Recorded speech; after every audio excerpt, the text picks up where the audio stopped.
نحمده ونصلي ونسلم على رسوله الكريم بسم اللہ الرحمن الرحیم۔ سیدنا شیخ ابو محمد میرا محی الدین سبحانی قطب ربانی فیوز یزدانی شیخ عبدالقادر جیلانی غوث اعظم بڑے پیر دستگیر رضی اللہ تعالیٰ عنہ قلب کے تعلق سے ایک اور مثال دیتے ہیں۔ وہ فرماتے ہیں قلب یہ موتی ہے جسم کے ڈبے میں، اور اعتبار موتی کا ہوتا ہے ڈبے کا نہیں، اور یہ جو فرمانے والے ہیں ان کا ہی یہ فرمان ہے۔ نظرت الی بلاد اللہ جمعا کخردلۃ علی حکم اتصالی، کہ میں اللہ تبارک و تعالی کے شہروں کو، اس کی دنیا کو جب میں نے اس کا مشاہدہ کیا تو میں نے ان کو رائی کے دانہ کے جیسا مشاہدہ کیا۔ تو یہ ارشاد فرمانے والے ارشاد فرما رہے ہیں کہ قلب یہ موتی کی طرح ہے اور جسم یہ ڈبے کی طرح ہے۔ تو قلب موتی کی طرح ہے، یہ ایسا ہی نہیں ارشاد فرما رہے ہیں، وہ آپ کو قلب کی معرفت دینے کے لیے اشارہ کر رہے ہیں، قلب کی پہچان دینے کے لیے اشارہ کر رہے ہیں کہ قلب موتی کی طرح ہے۔ سب سے پہلے موتی کہاں سے ملتا ہے؟ موتی یہ کوئی جھاڑ پہ نہیں لگتا، موتی یہ کوئی زمین کھودنے کے بعد نہیں ملتی، یہ موتی کوئی پانی سے بارش کی طرح نہیں برستی، یہ موتی سمندر سے نکلتا ہے۔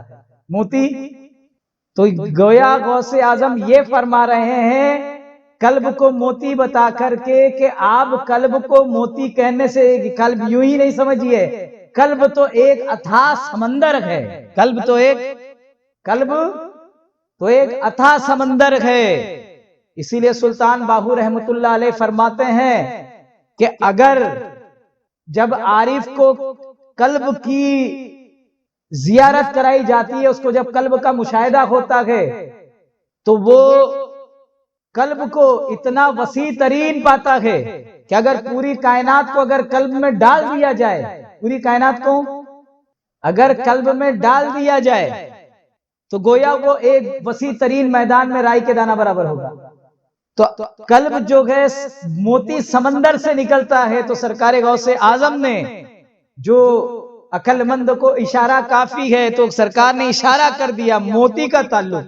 سرکار یہ بھی کہہ سکتے تھے کہ قلب ہیرا ہے، ڈبے میں ہیرا بھی تو رکھا جاتا، تو موتی ہی کیوں فرمایا گیا؟ کیونکہ موتی سمندر سے نکلتا ہے اور جو ہے موتی کا تعلق سمندر سے ہے، تو یوں ہی یہ بھی اشارہ کر دیا کہ قلب کا تعلق ایک اتھاہ سمندر سے ہے، سمندر سے ہے، اوشن سے اس کا تعلق ہے۔ ایسا نہیں ہے کہ آپ صرف اسے موتی سمجھ کر کے بھول جاؤ۔ تو قلب گویا ایک ساگر ہے، قلب گویا ایک ساگر ہے۔ تو آپ کو جب قلب کے مشاہدے کی راہ میں نکلنا رہے گا تو آپ کے مشاہدے میں یہ بھی بات آئے گی کہ آپ قلب کو گویا ایک اتھاہ سمندر کی طرح پائیں گے، اتھاہ سمندر کی طرح پائیں گے۔ اور اس کے بعد کہتے ہیں لوگ جو ہے بڑے آسانی سے ایسے کہیں بھی بیٹھ جاتے اور کہتے ہیں ہم تو اپنے قلب کو یوں ہی سوار لیں گے، خالی بولتے نہیں آج سے تو ہم سدھر گئے، بولتے کہ نہیں؟ لیکن دل اتنے آسانی سے دل جو ہے بنتا نہیں ہے، جیسے دل بگڑتا ہے۔ اللہ کے رسول فرماتے ہیں نا، بنی آدم کے جسد میں ایک گوشت کا لوتھڑا اگر وہ سور جائے تو پورا جسم سور جائے، اگر وہ بگڑ جائے تو پورا جسم بگڑ جائے، اور وہ قلب ہے۔ تو قلب بنا، دل بنا تو سب بنا، تو وہ دل بننا جیسے خراب ہونے کی طرف ایک اور اشارہ ہے کہ اس پہ سیاہ دھبا لگتا ہے، یہاں گناہ کرنے کے بعد لگتے لگتے وہ پورا سیاہ ہو جاتا ہے۔ تو صاف کیا ایسے ہی ہو جائے گا؟ نہیں، تو صاف ہونے کے لیے بھی وقت لگتا ہے۔ جیسے اگر آپ معلوم کریں گے کہ موتی جب وہ سپی میں رہتی ہے تو وہ موتی کو بننے کے لیے ایسا کتنا وقت لگتا ہے، ایسا نہیں ہوتا ہے۔ بعض لوگ کہتے ہیں کہ آسمان سے پانی ٹپکا، سپی کا منہ بند ہو گیا اور وہ موتی بن گیا، ایسا نہیں رہتا ہے۔ اسے موتی بننے کے لیے سال بھر اور سال بھر سے زیادہ وقت لگتا ہے۔ تو پھر اس طرف یہ بھی اشارہ پتہ چل گیا غوث اعظم جو اللہ کی سلطنت کو ایسا ہاتھ میں رائی کے دانہ برابر دیکھ رہے، انہوں نے آپ کو بتا دیا کہ یہ دل کی اصلاح کرنے کے لیے آپ کو جو ہے کتنا وقت لگانا پڑے گا اس دل کو بنانے کے لیے. ہاں تو آپ بولیں گے 2 دن 4 دن نہیں، آپ کو سالوں محنت کرنا پڑے گی اس کے لیے، اس کے اوپر دھیان، کیونکہ وہ قیمتی چیز ہے. اس کو بنانے کے لیے آپ کو اس پہ کام کرنا پڑے گا، اس پہ سال بھر کام کرنا پڑے گا. اور ایسا ہی نہیں، اور یہ دل جو کہہ رہے ہیں یہ دل ایسا ہی نہیں بن جائے گا. یہ کہتے ہیں نا وہ سپی ہر سپی میں نہیں بنتا ہے، اس کا ریشو بتایا جاتا ہے کہ وہ ہزاروں میں سے ایک ہاتھ کے اندر سے وہ موتی بنتا ہے. ہر سپی میں موتی نہیں نکلتا، ہزاروں میں سے ایک ہاتھ میں، ہزاروں میں سے ایک ہاتھ میں بنتا ہے. اچھا تو یہ بنتا کیسے ہے؟ سپی میں یہ جو موتی بنتا ہے کیسا بنتا ہے؟ تو یہ کوئی باہر سے ایسا پانی جو ہے سپی میں جا کر نہیں بنتا، وہ جو لوگوں کی باتیں ہیں وہ افواہ ہے، ایسا نہیں ہے.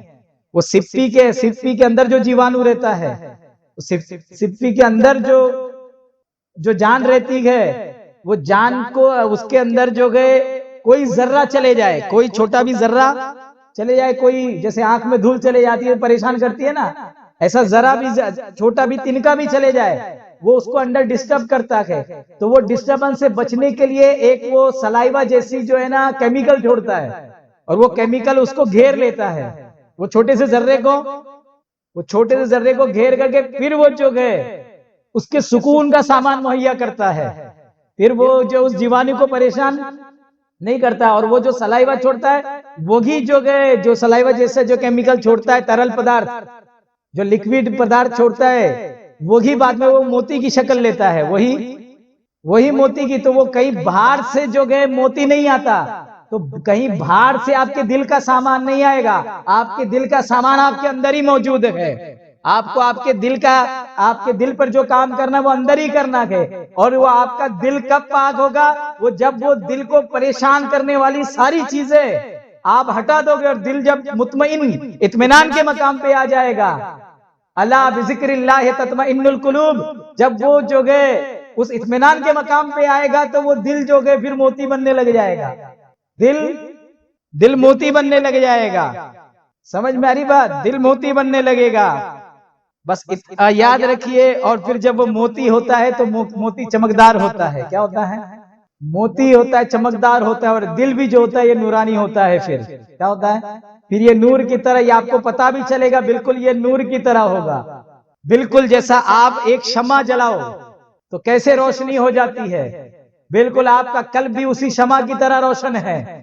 جیسے آپ اس شمع کی روشنی کو بتا نہیں سکتے ہیں کہ اس کی حد کدھر ہے، یہ آگے ہے یا پیچھے ہے یا دائیں ہے یا بائیں، لیکن آپ کو معلوم ہے کہ یہ کہیں نہ کہیں تو اس کی حد ہے، یہ اس حد کے باہر نہیں جائے گی، لیکن آپ اس کی ایگزیکٹ حد نہیں بتا سکتے.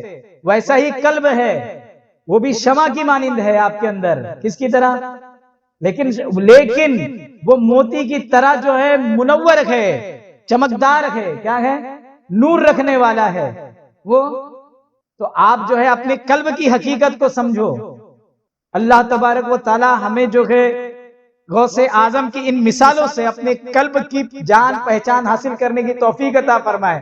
اور اس بیان سے صرف نہیں آئے گا سمجھ میں، یہ ہم کو ہمارے مرشد کامل کی بارگاہ میں جو گئے ان کی بتائی ہوئے باتوں پر عمل کرنے کے بعد ان چیزوں کا مشاہدہ ہونا شروع ہوگا. مولا تبارک و تعالی ہمیں اپنے مرشد کامل کے ان کی بات پر عمل کرنے کی توفیق عطا فرمائے.